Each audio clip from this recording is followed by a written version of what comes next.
This is Andi Purewal for Boxing News. I'm joined by Buddy McGirt here in Canada. Buddy, how are you doing? How's life treating you? How's the snow treating you? Hey, listen, I'm used to the snow. I'm a New Yorker. You know what I mean? The cold. Haven't experienced it in a while, but I'm still used to it. So you stay inside, man. That's the best thing you can do. What are you doing to keep yourself busy? Watch TV. That's it. I get up in the morning, do my little cardio on the treadmill, and just have breakfast, chill with Callum for a while, and go back to my room. What, any interesting TV series on the go? Here, man, everything's in French. There's like maybe 1 or 2 channels. I found one channel that's English. Is the name of the show is FBI. I was about to ask, was it the news? Huh? I was about to ask if it was the news. It's called FBI. It's a good show, man. I'll give it a whirl if I can whilst I'm here. Just obviously going straight into it, Buddy. Today we've seen the news of an atypical finding from an Artur Beterbiev test from December 6th. That was followed by some negative tests around the 15th and the 21st. But as Callum's trainer, what can you tell me about it? What do you know about those atypical findings? Well, this is the first time I'm hearing about it. You know what I mean? I don't know anything about it. You know what I mean? So I really can't answer something I don't know. Take it Callum's had no conversations with you about it then? No, like I said, it's my first time hearing about it. And, if it was I think if Callum would have known something about it or was concerned, I'm quite sure he would have notified me. Buddy, moving on to the fight then, you're the man charged with trying to come up with a game plan for Callum to have his success on Saturday night. What does Callum have to do to have his hand raised to become the unified light heavyweight champion? He's got to go out and he's got to, you got to look at any sport, I don't care what it is, when you come out, whether it's a team or one-on-one, you got to get the other person's respect. You got to give them something to think about. If you don't give them nothing to think about or get their respect, you're in for a long night. By saying that, does that mean that you expect Callum to try and start quickly to try and gain that respect early on? No, not even start quickly or gain the respect. It's just that when he gets in range, you got to let him know it's not going to be an easy night. A lot of people, especially when I've interviewed kind of the Smith team in the build-up to this fight, they expect at some point for it to become a bit of a shootout. Do you think it becomes a bit of a shootout at some point? I think eventually that's going to happen. You know what I mean? I think eventually that's what's going to happen. How dangerous of a ploy is that, though, going in there with somebody like an Artur Beterbiev, who has knocked out every opponent in the pro ranks that he stepped in between the ropes with? Well, this is how I see it. If you're there to hit the other guy, that means you're there for him to hit you as well. It's arguably Callum's toughest test today. His third fight at 175. Hasn't been as active as what I imagine most people would have liked him to have been. How much of a difference do you think that activity might play a part in into Saturday and the ring rust which might occur with it? I believe everything happens for a reason. I believe the last fight didn't come off for a reason. Maybe just to give us more time to focus on what we have to do for Saturday night. With Artur Beterbiev, the one thing people have mentioned is kind of the age of him. He hasn't been as active as what I imagine he'd have liked to have been as well. Back of only fighting Anthony Yard last year. Do you think people are reading too much into his age because of that tremendous, devastating power that he possesses? And they always say power is the last thing that you lose in boxing. Well, we've prepared for a 25-year-old Beterbiev. I don't judge a fighter by their age. You know what I mean? Because everyone ages differently, because everyone lives differently. So I don't focus on that. I'm just focusing on a young, 1,000% ready Beterbiev.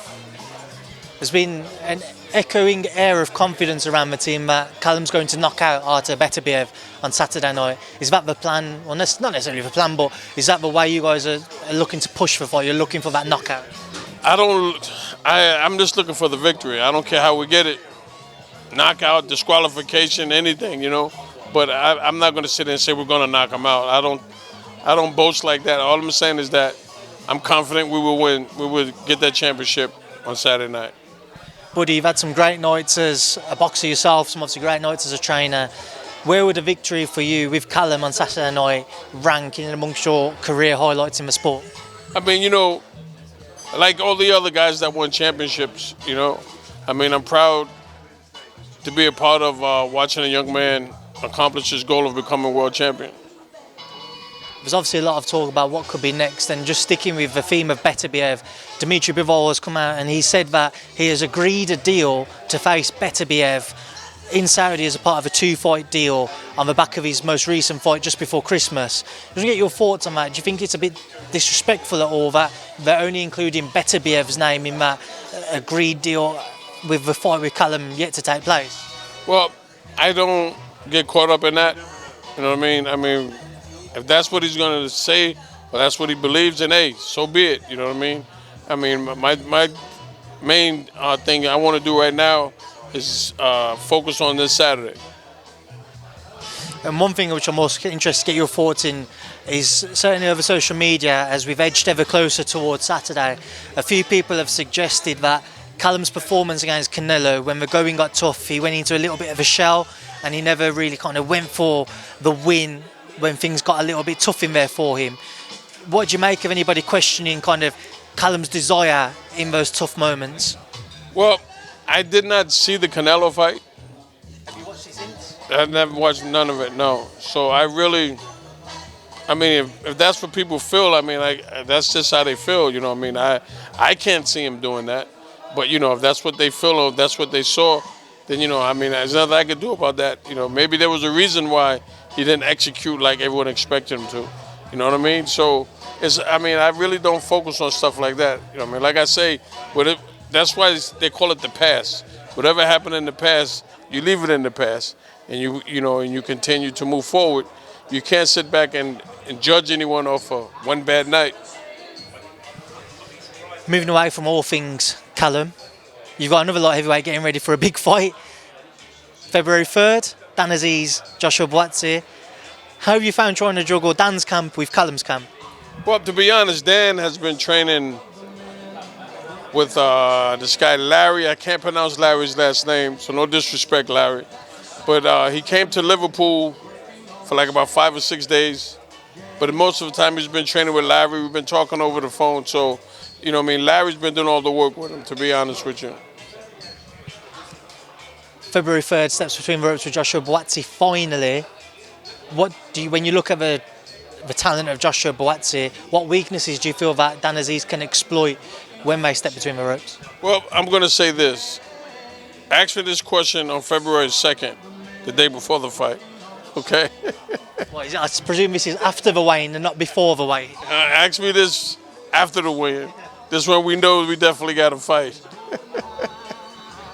Again, just moving forward, so we had a brief chat there about Sergey Kovalev looking to get onto that Feb 17th show. An announcement yet from you in terms of what opponent might be in the opposite corner?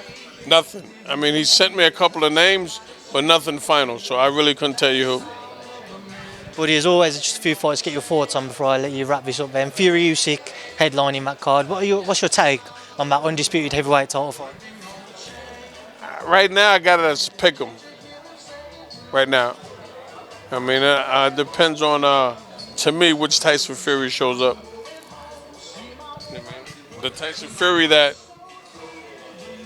uses his size to his advantage, and he does that very well.